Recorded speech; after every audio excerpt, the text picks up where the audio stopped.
Blues music, the music genre that made America stand tall, the music that was created from the pain and joy of a community of misfits and what some would say will never know mine. Blues music has been curated by charismatic women and men who defied the perils of life, Jim Crow, and made music their hearts released to the world. Were the pioneers, innovators, soldiers, dignitaries, and peacemakers, all wrapped up in these big old balls of energy. They are the seeds of the blues. From the cotton fields where they were sharecroppers by day, on to the juke joints by night, where they were superstars. And then there was Gemini Dragon.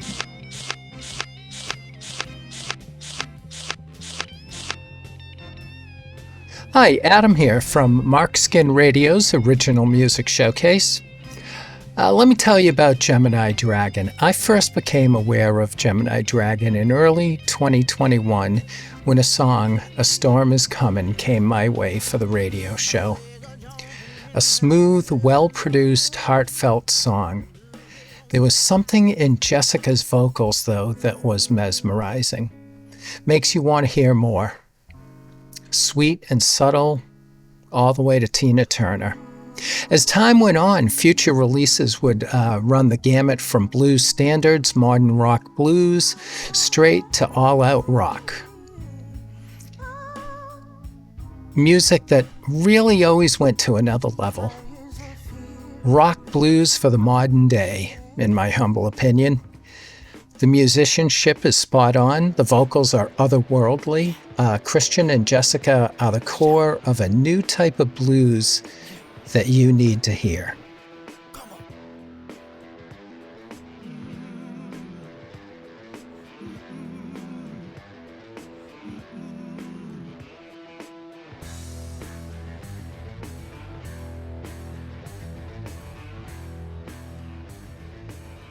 I first came across GeminiiDRAGON when Spotify recommended them to me around 2022, attracted by the raw honesty of the music, how it connected to the roots of blues music but wasn't bound by it, and the vocal, exciting, passionate and her incredible range. Since then, GeminiiDRAGON have grown the deep Delta blues sounds of Equinox, the experimentation of 3 where there were so many other influences brought in, the Gold DINAR side project. It all blends in with some true New Orleans voodoo to create magic.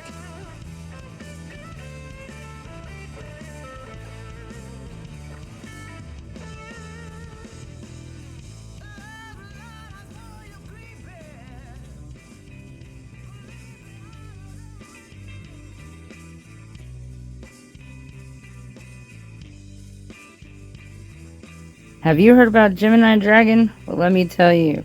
It's one of the most pure, amazing blues singers that I know. Her heart is as true as her music, and her soul reaches deeper than you'll ever know. It touched mine, and she lifted me up even when she didn't have to. I'm so thankful for GeminiiDRAGON, her heart, her passion, and her voice.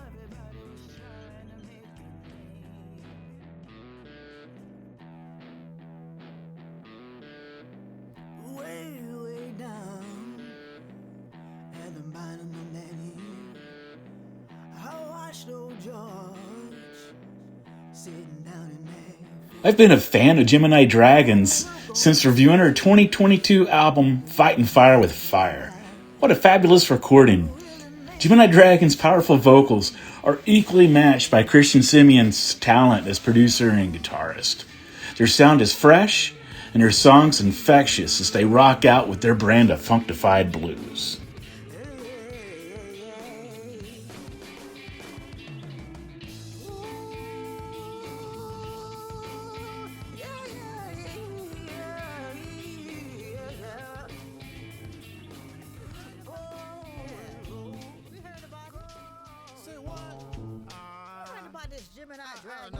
What I love about GeminiiDRAGON is that they're taking the blues and returning it to its roots as a living black tradition and they're using it to tell stories and make music that is as varied as the experiences of Black people within America.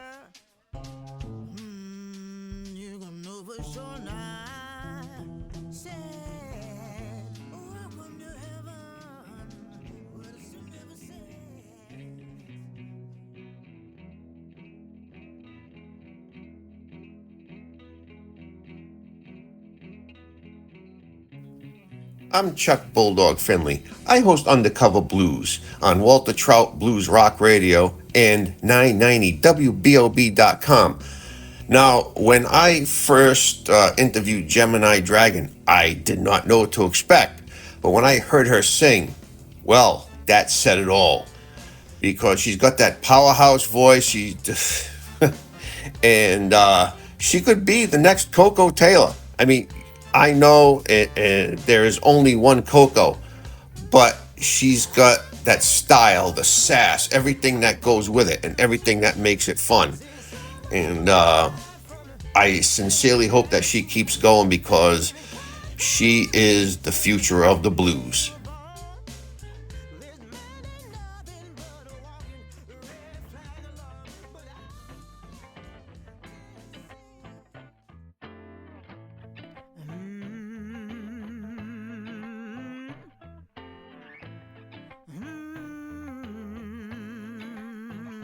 This is the year of the dragon, GeminiiDRAGON. She is blazing the scene with a smoking blend of blues, rock and roll, funk, and soul. She's helping fuel the momentum in the blues revival and the revival of the spirit. GeminiiDRAGON and her band are delivering blues on steroids. GeminiiDRAGON is breathing fire.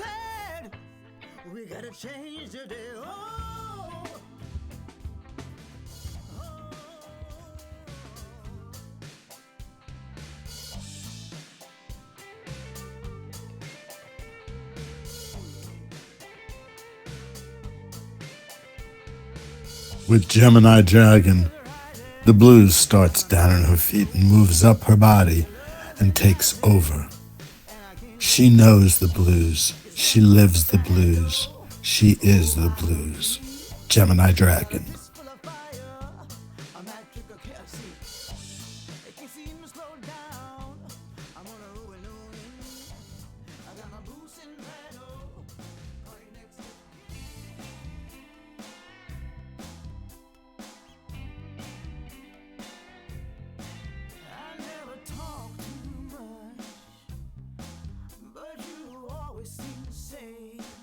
This is Julia Dill, harmonica player from Missouri. I am absolutely thrilled and honored to be a part of GeminiiDRAGON's new music coming out on their new album and add some harmonica to it.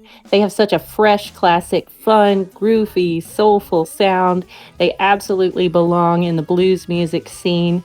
Their music will get you moving and grooving. They sound like your favorite kind of music that you would hear at a blues festival. I'm excited for their new album to come out and so excited to be a part of their music.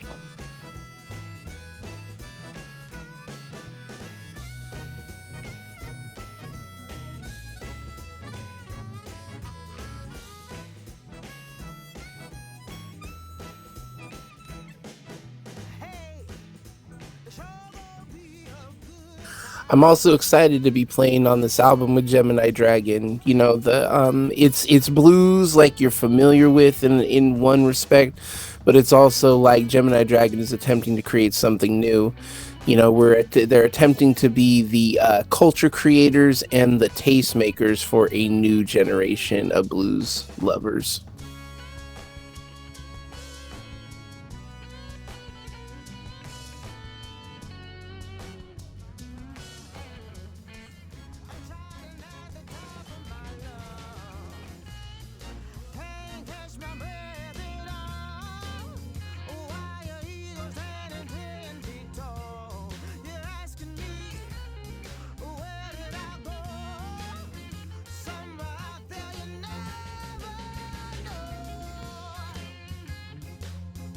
I was pleasantly surprised and enjoyed hearing a unique voice.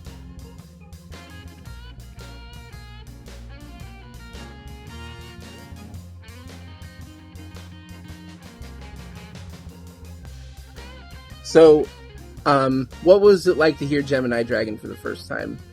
I mean, honestly, it's like a revelation. You know, I've always been a big proponent of blues needing to leave the kind of niche that it's been pushed into via the blues societies, via the, if you want to call it the culture that surrounds the blues. It's very white, very middle class, very, I don't want to say always one-dimensional, but it always seems to have a similar theme. And a lot of times, you know, it fits a theme and an aesthetic that often makes it harder for black and brown folks to be able to be a part of it.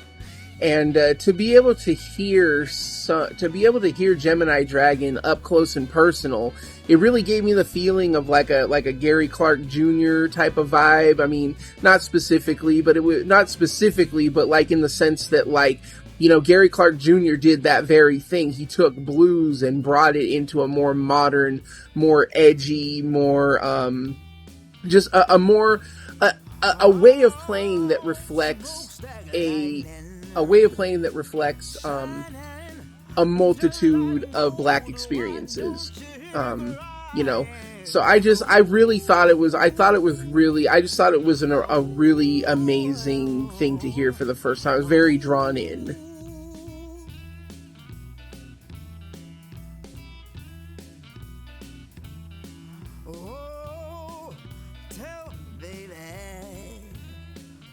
The first time I heard Gemini Dragon's music, I was so excited to have discovered them. That's the kind of band I would be looking for at a blues festival. They play great music, their vocals are good, their songwriting. They're the kind of band that you would want to listen to when you're driving your car or working or having a good time, or if you're not having a good time and you need some feel-good music to lift your spirits. They bring a lot of great quality to their music. It's dynamic, it's familiar, but it's original and fresh. It's feel good, toe tapping, and soulful. I'm so excited to have discovered them and to get to work with them on this new album.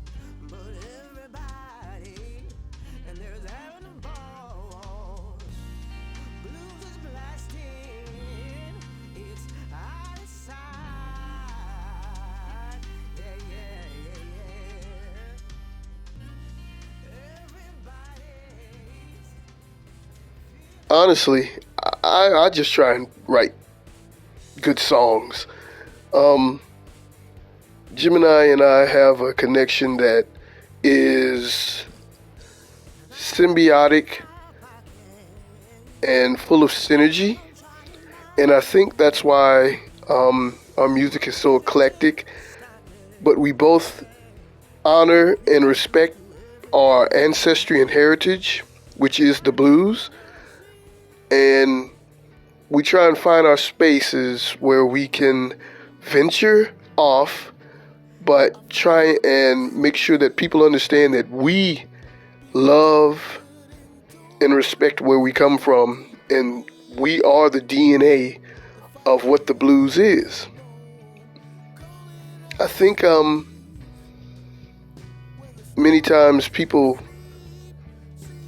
kind of don't understand where we are when it comes to what we do with our music, and they have these misconceptions about what we're trying to do. But when it's all said and done, we're just trying to make blues music, or help blues music grow, but not take it completely away from the roots of it, the stems of it. We just want to do what sounds good, or what we perceive as sounding good. Sometimes we might go a bit too far left for people, and it's okay. We have people on the right side of it who think it's amazing that what we do and how we do it. So we're having fun, and there's people who support us and think that it's good, and you know, the people that don't, they don't. I just want to make it known and understood that we travel in a space where sometimes it feels like we're guest in a house that was built for us. And it is what it is, but we're just trying to do what we do, and hopefully people enjoy it. We just want to get out, make music, travel around and play it, and want people to come out and see it.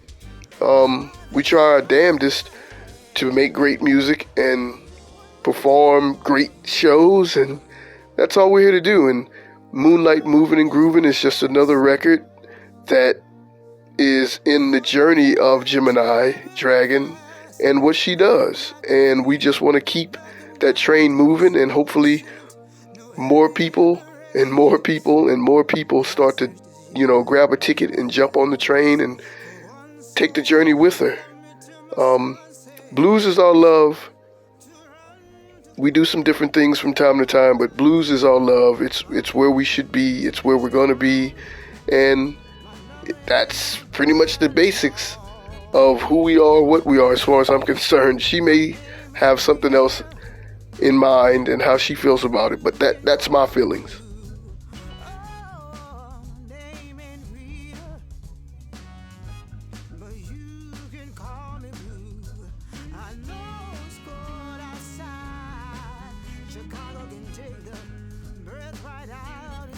I've grown up listening to blues.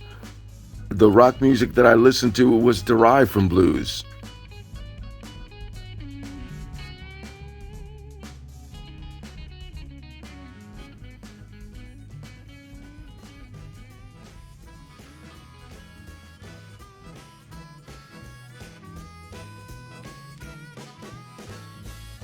I was fortunate to discover the blues in a few ways.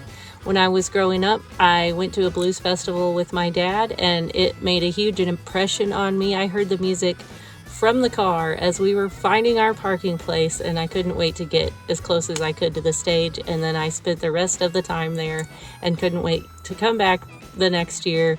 I bought albums. I became a follower of blues bands.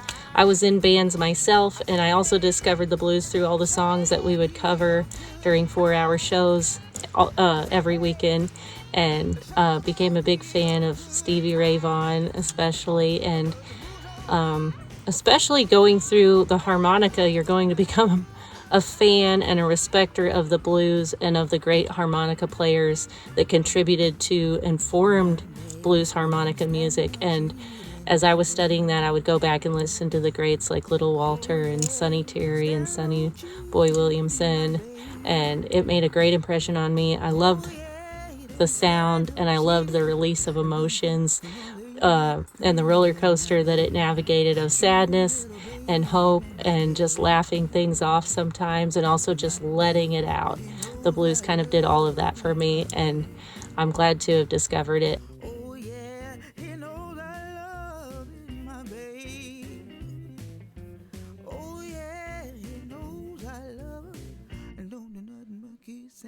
So how did I find blues as a young Chicano musician? Honestly, like my first introduction to the blues was the Blues Brothers. I had a buddy in high school, Josh, who, we played in band together, and he introduced me to the Blues Brothers. So that was like, but then come to find out later is mostly like R&B, except for like Sweet Home Chicago, basically. But anyway, but my real introduction to the blues, like where I really felt like I first met the blues was B.B. King. Because Carlos Santana cited B.B. King as one of his inspirations for playing guitar, and so I was young and hungry, and I really took that to heart, and I really listened to a lot of B.B. King, and and I loved all of his stuff that I listened to. I still do a lot of his music even now, but the one CD that really got to me, that really broke me open as a young 15-year-old kid, was Midnight Believer. And it's basically B.B. King fronting the Jazz Crusaders, and it is an amazing album. And it just broke me open, and it's so amazing. But anyway, that's where the blues really got a hold of me. And from there, I've been all over the place. I listened to Muddy Waters, listened to Howlin' Wolf. I'm a voracious slide guitar player, so I listened to I listened to Hound Dog Taylor, listened to Elmore James, listened to J.B. Hutto, Little Ed and the Blues Imperials, so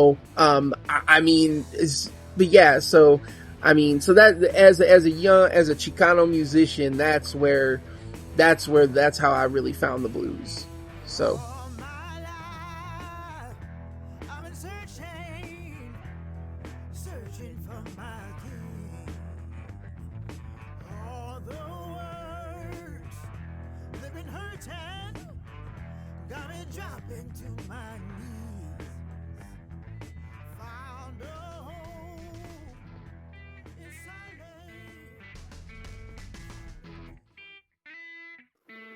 We met Santiago a few years back when we were on a tour, and we were stopping in Portland, Oregon for some shows or a show.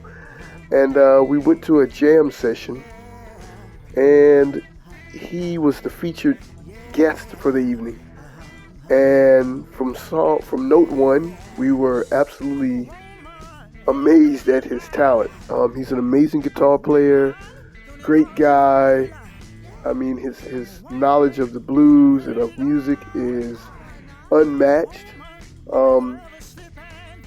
I don't know what more to say. Like, he's just a overall great guy. Like, he is the personification of what a young kid, especially a Latino kid, growing up, listening to great music, blues music, and becoming a part of it, and it becoming a part of him, and it shows in every note that he plays. Like, we're just absolutely amazed by his talent.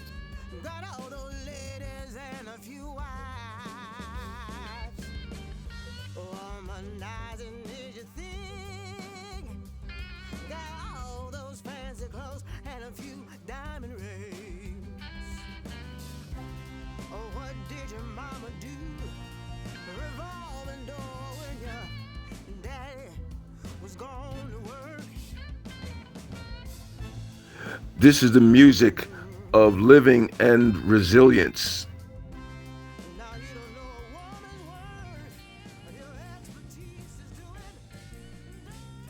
The blues means a lot to me. I can't imagine a world without it. It really can be found in all the genres of music. It's what gives it that soul and the drive, if you ask me. Like, I can hear it in bluegrass, I can hear it in rock and roll, I can hear it in country. The blues is everywhere, and it's in everything.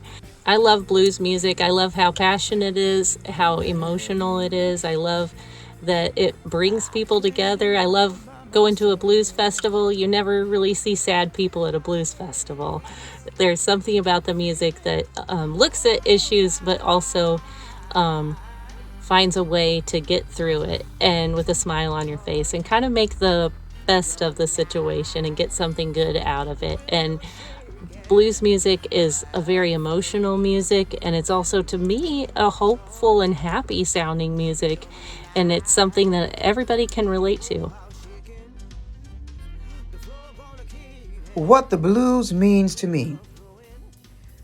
Blues music is a form of storytelling, just like all art forms are. The mothers and the fathers of the blues told the types of stories they told because that's what they were living, and that's what they saw around them, and that's what the people that they knew were living and saw around them. Because of the time frame that the blues were birthed, because of our nation's history, those stories were stories of turmoil, heartache, betrayal, hard times, hard living, sex, and the music, the chords they used, the style of playing, the picking, the strumming, the bending, the moaning, was all to emulate what was being seen and what was being felt and what was being heard. That's blues music. That's where it started.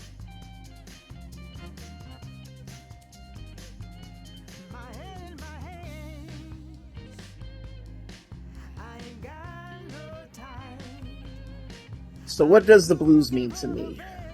This is kind of a take. This is the way I think about it. It's kind of a take on something Martin Luther King had said in his I Have a Dream speech, and I say it like this.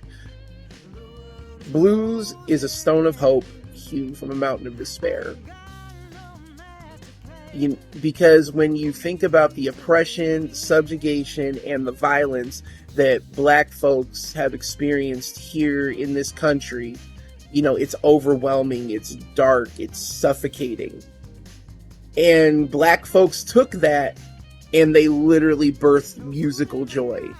And and when I'm talking about the musical joy, I'm really talking about gospel music, because that was the music that was birthed. And blues is just an extension of gospel. It's secular gospel when you really think about it. But that's what it is. It's literally making a way out of no way. It's taking a situation that was meant to kill you, meant to destroy you, and turning it into a source of life and vitality that gives you the ability to keep on keeping on. But it's also hope in the sense that you're not bewildered by your circumstances. Lots of people think of hope as like this saccharine, sweet kind of like way to alternatively look at a situation and never really have to face the reality of it. But blues is actually, it's saying, I see exactly what's happening, but I choose to have hope anyway.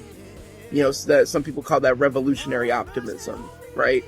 And it's that, and it is revolutionary in so many ways. It's blues is powerful. Blues is so many things, and it's really. I could be on the pulpit about this for like an hour, but I only got a minute or two. So anyway, the blues is special to me in that way, in the same way that corridos are special to me, in the same way that that hula is special to me. It's that ability to resist in a way that makes everybody fall in love. I don't know. Anyway.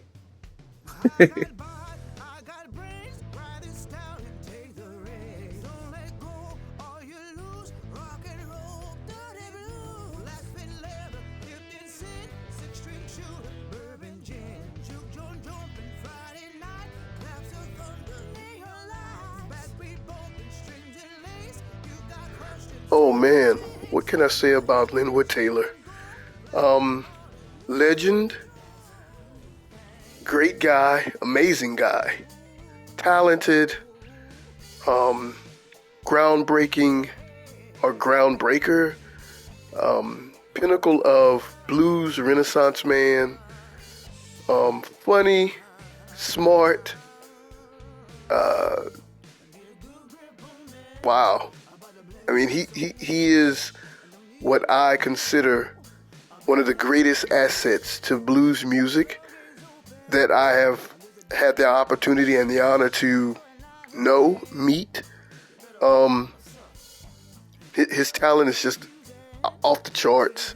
What drew me to him, we've known each other for a few years now. What drew me to him is, I'm by no means this amazing guitar player guy. I just kind of write songs and kind of find my way through material, in all honesty.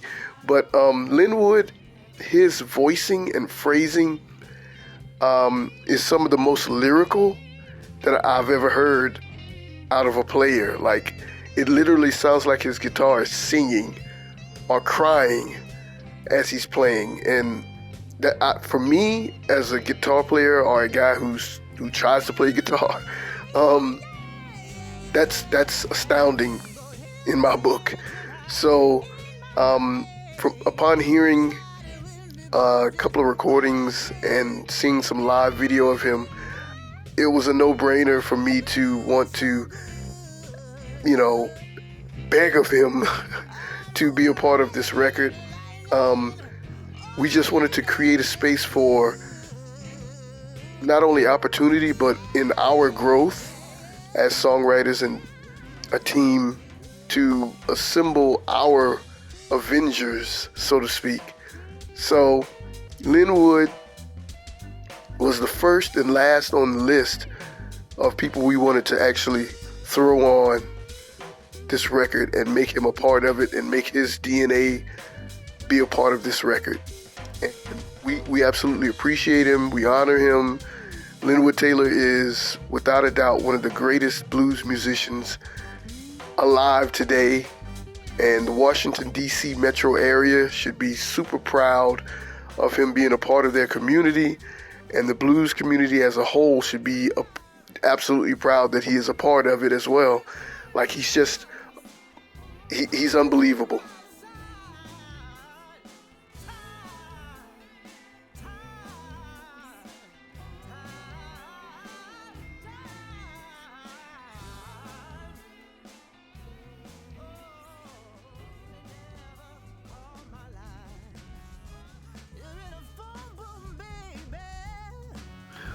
I enjoyed listening to and playing on a diverse palette of grooves and themes.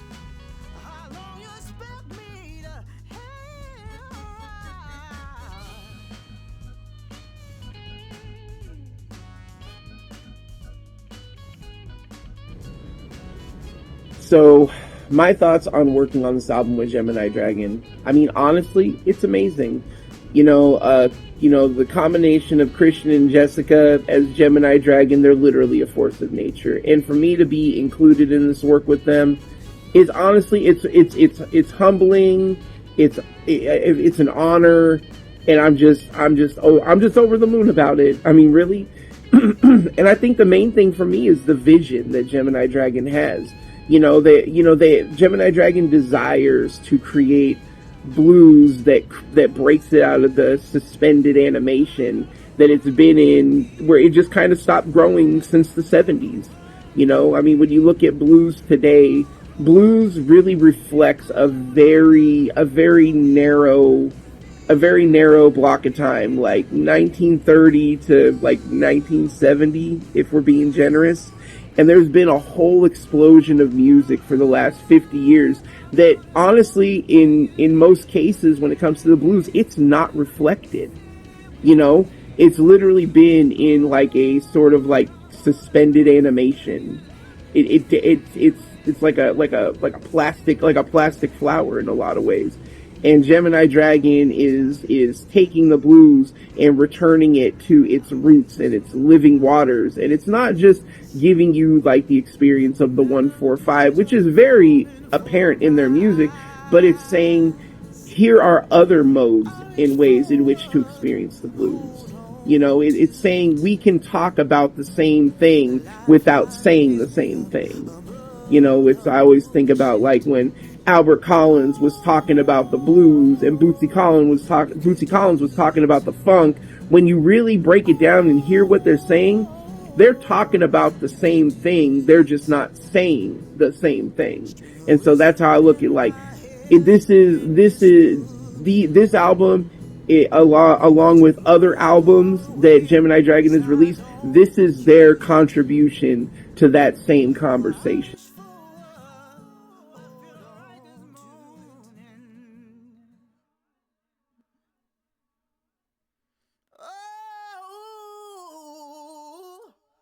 Working along with GeminiiDRAGON on this new album has been a dream come true. I absolutely love their music. I love this genre of music. I love getting to add harmonica to it. I feel like a harmonica really adds salt. It adds the sauce. It adds that emotion that only a harmonica can do. And I'm so honored that I've gotten the opportunity to do it. I hope everybody takes a listen.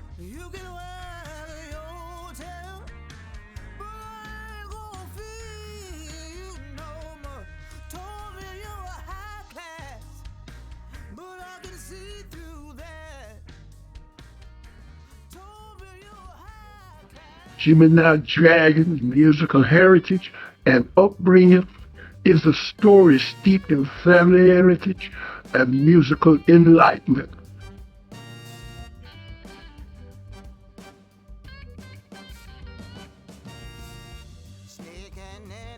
As a young child, I recall listening to a lot of gospel music, Catholic hymns. My father loved Parliament and funk and jazz. So I remember him playing tapes and reminiscing about concerts he went to. I developed a love for artists like Earth, Wind & Fire Curtis Mayfield, and artists like that. Also because of my father, Ohio players. I recall listening to current R&B music via my mom and my aunts and uncles on her side of the family. The Whispers, the Emotions, Whitney Houston, Atlantic Star, and etc. You know, I have a vivid and fond memory of my aunt dancing and cutting up in the front room of my grandmother's house to a song called Brass Monkey. So I have always been surrounded by a variety of music. When I would go to my cousin's house, for example, my older male cousins would be listening to the current hip hop artists, you know. And of course, back then, Sunday morning service was always a spirit and body moving musical production wrapped around Catholic doctrine and ceremony, and a dash of what I was taught was the Word of God, you know.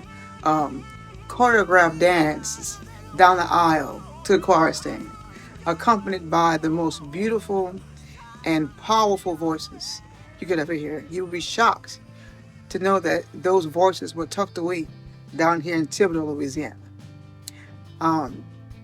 As an adolescent, I listened to a lot of Jimi Hendrix, not fully understanding then when my dad would exclaim loudly, "All that is electrified blues." I was listening to a lot of early rock and roll, Cream, Led Zeppelin, The Doors, the Rolling Stone, Fleetwood Mac, and etc. Again, not realizing that a lot of that was just blues covers, you know. In my mid-20s, I became aware of this fact and better understood why I was so drawn to that music as a young girl. I began to delve into those albums released by Chess Records and Alligator Records and Blind Pig Records, you know. And as an adult, looking back, I can also recall certain family gatherings on my father's side where those same songs would be played late into the evening when only close family members were left to witness, you know, how much music could really move a person, body and soul.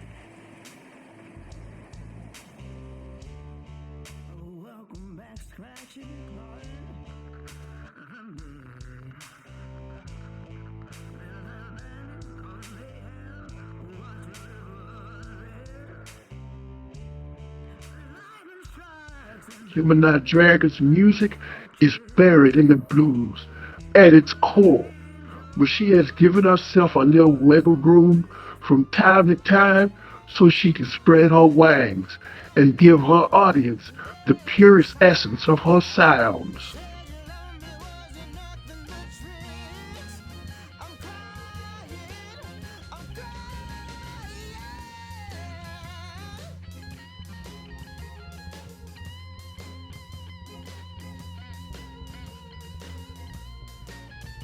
A lot of people use the word electrifying in regards to the music or my stage presence, so I've been told. That has a lot to do with Christian and the music he's creating and allowing me to be a part of. You know, I have a tendency, good or bad, to be very in tuned to the emotional state of other people and events happening around me. So I can relate and feel what the other person is saying and, you know, be moved to tears if that is what is called for, or to anger, or etc. if that's what they're feeling. Because I can easily feel, I can put myself in their shoes and feel what it would be like if I were experiencing that or going through that as they're retelling it or as I'm seeing it. So when I sing a song or hear music or a rhythm or a guitar lick, my mind, my body, my soul, my spirit, all that goes into auto mode, you know, and it begins to convey the story being told. My body moves how the music dictates it should, you know, so if the music's crappy, it's going to mess some stuff up. It's my medicine. I also draw a lot of stage presence inspiration from the blues legends we all love. You know, they cut up, you know, on stage. And that's what I aim to do as well, be completely free. I think of Howlin' Wolf and his antics. I think of Coco Taylor, her poise, you know, her tough yet regal stage presence.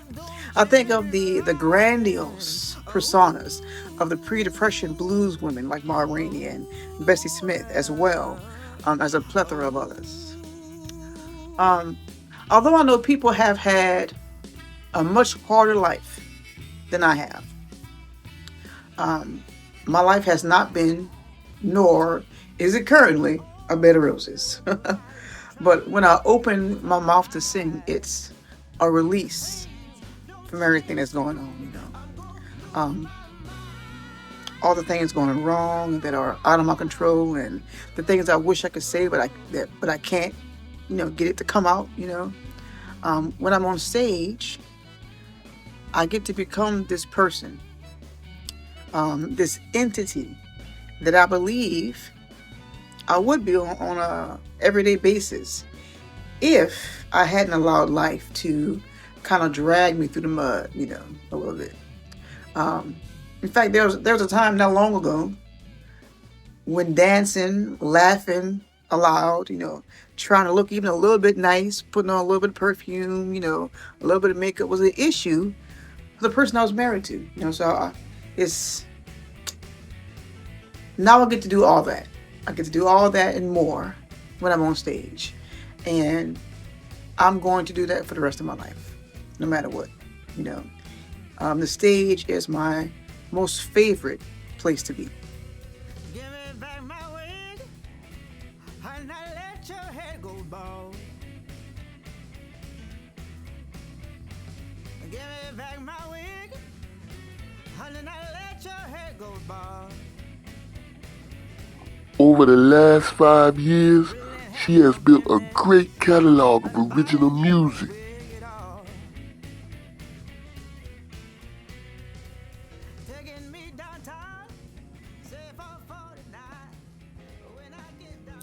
So the first album we put out is called Fighting Fire with Fire. A lot of it was done during the COVID shutdown, and some of it soon after the shutdown was lifted. So I recorded all my vocals at home in my little studio. It's my favorite album, possibly because of that reason. I'll redo a thing over and over again until they feel the way I feel like it should feel coming out. There's not a song on it that I feel like I didn't give my all on, or I didn't give the best version of what I can do. Its purpose was to shake things up, introduce a lot of energy and a lot of I'm a badass and you definitely do not want to mess with me imagery, The sophomore album was Equinox. Okay. So this album is obviously heavily influenced by Led Zeppelin and groups from that era. And my love of the music and culture of the late 60s era. We were also thinking about the 70s album-oriented rock era, and a little bit about powerhouse female rockers such as Bonnie Raitt and Sheryl Crow. The thought was to lean a little away from the blues rock side of things and get more into the telling of some stories with a little country and soul seasoning over on blues. Now, in my opinion, the late 60s and 70s were the best times in modern music history.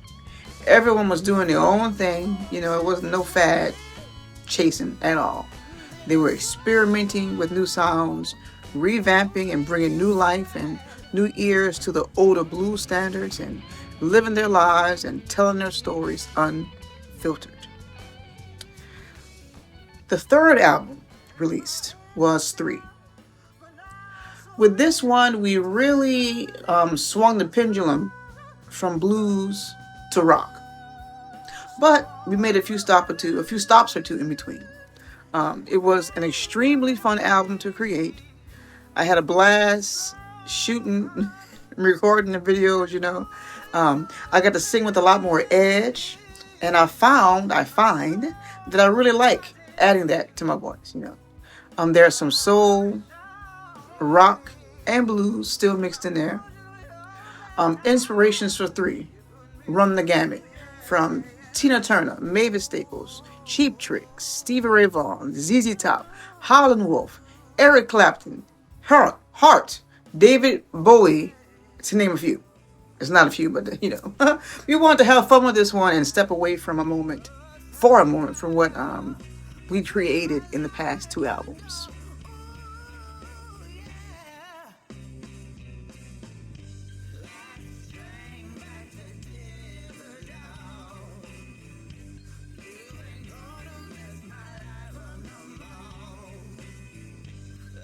Her new album, Moonlight, Movin' and Groovin', is her purest blues-based album yet.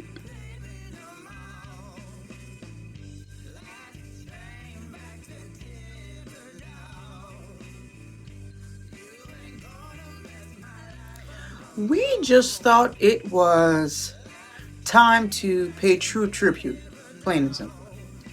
It's my history, and we wanted to create an album that displayed where we see the blues has been and where blues is going, all at the same time. We wanted to create something for our fans who were teenagers when a lot of the blues greats were revered and were alive and still moving and shaking. We also wanted to take on the challenge of creating a collection of tunes that we believe could transcend time and era.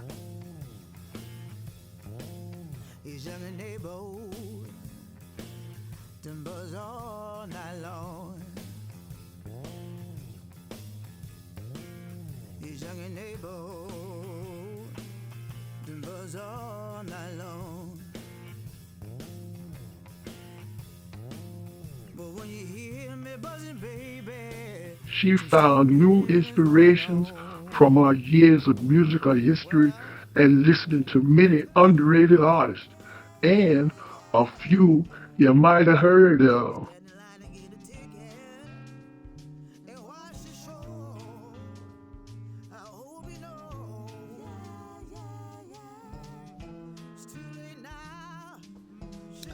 Well, I have always found inspiration in the artists that came before me. Not only from the pioneers of the genre, but the modern artists as well. Christian and I love, and when writing Moonlight, Movin' and Groovin', drew inspiration from artists such as Robert Cray, who is an absolute guide to our understanding of what blues was and is. He is kind of like our blues guru, the blues Yoda. I absolutely love him and what he brings to the space. A quiet yet confident trendsetter. Now, the next gentleman, Tommy Castro, is similar to what Robert is for us. However, his approach brings an entirely different perspective on blues, but is still a definitive influence on how we see the modern blues landscape.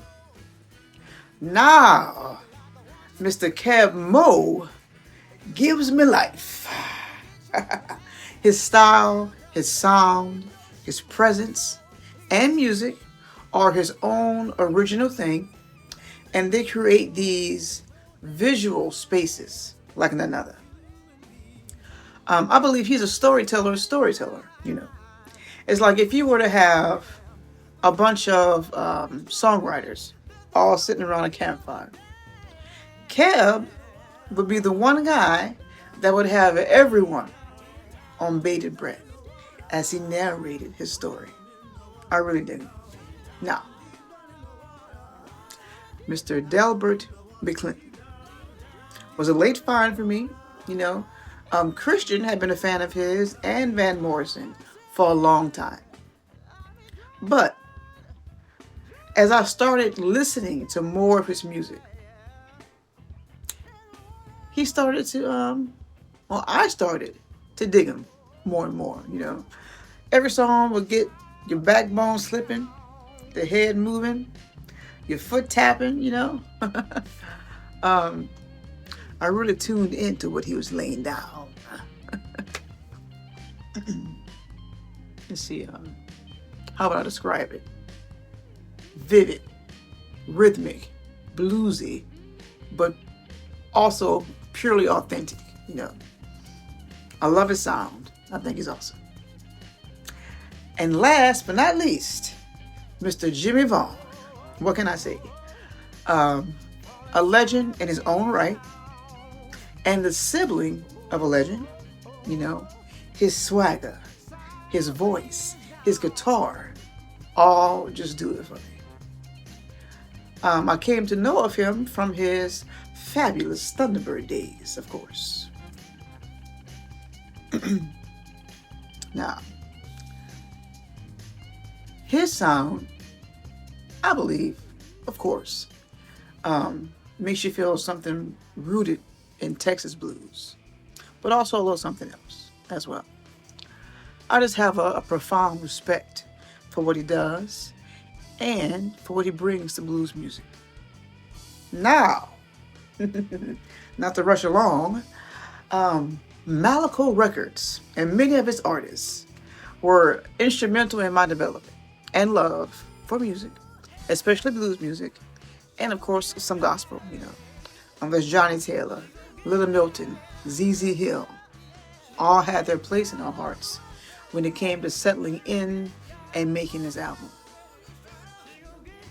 Now all this amazing music and legendary, groundbreaking musicians had a defining impact on this album and my life.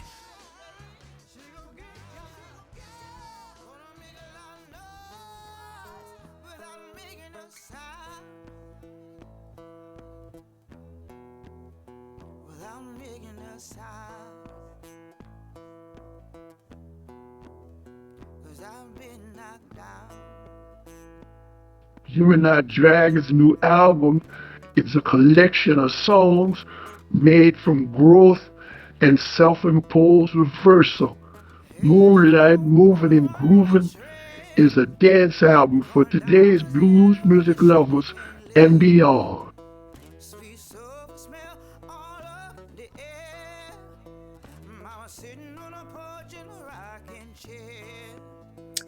I know that some of what we do is a little bit on the heavy side. And I tend to get lost in the music on stage, you know, twirling, really rocking out, you know, which I love to do. But what I'm excited about, because of this new album, you know, doing something a little different, being able to just stand, sing these songs live, stand still for a little bit, look you in the eyes, you know, make that connection with the audience, and see you dancing and hear you singing along and just having a good old time.